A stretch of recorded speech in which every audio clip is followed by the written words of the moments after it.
Hello, my friends. Well, let's talk a little bit today about students. Okay, I am asked all the time which city or town would be best for students to go to study, to build their career in the future, and eventually to immigrate to Canada.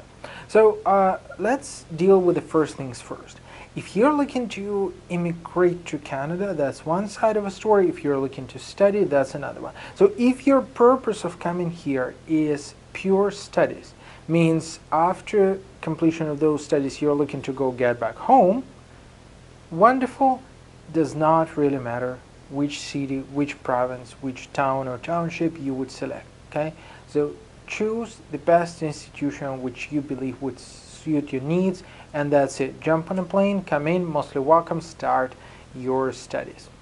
If you're looking to immigrate, usually students are making a huge mistake.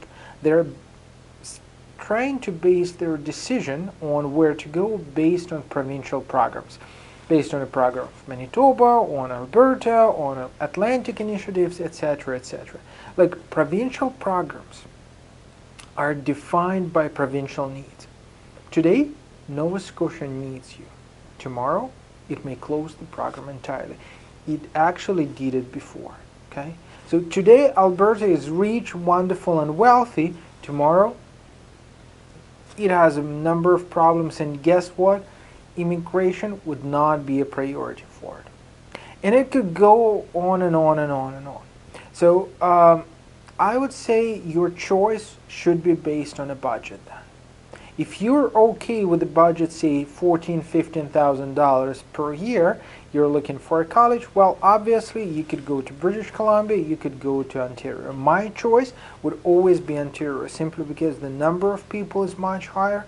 Your chances of finding a job after graduation is much higher. In fact, your chance of getting a job while you're studying would be much higher, simply because the number of businesses, small and medium-sized businesses, is much higher as well. If you are this or that way constrained by budget, well, I would probably look at Manitoba, I will probably look at Saskatchewan, I will probably actually look at Newfoundland, simply because tuition fees would be lower. At the end of the day, your chances of finding a job would decrease tremendously, I would say, but at the same time, nobody would prohibit you or prevent you from actually graduating and moving to Ontario eventually, because lots of people actually do that.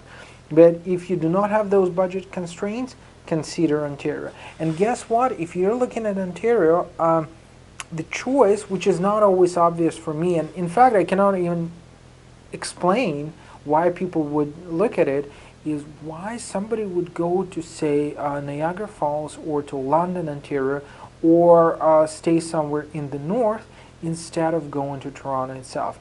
Well, take Fanshawe College. Okay? It's in general, it would be $1,000 more expensive than, say, Seneca College in Toronto. And quality of education would be exactly the same. Chances of finding a job would be significantly lower, I would say. Again, statistically based, Seneca is in Toronto, Fanshawe College is in London, God knows where, right?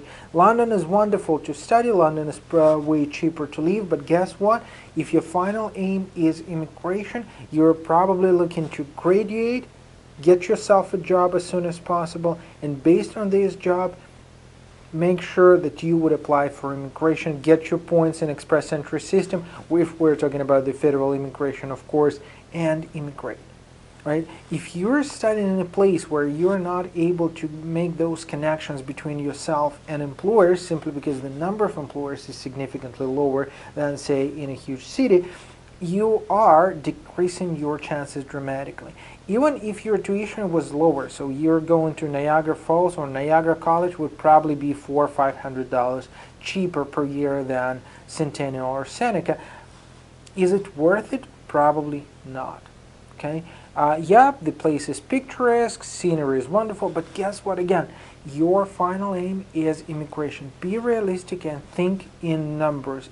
Just think about the future, not about the tuition itself, not about the fact that your buddy was studying at that college, not about the fact that your local consultant recommends it. He or she probably recommends it due to the fact that this college would pay him or her higher commission than any other one. If you want to consult and discuss which option to select, well, you could always drop us a line and we'll see how to help you out. And please do not forget that we as well have our own immigration course, which is way cheaper than even several consultations, or way cheaper than federal fees, where you could learn how to immigrate to Canada yourself successfully. Well, stay tuned with us, and as always, if there are any questions, please feel free to drop us a line or comment to this video. Stay tuned.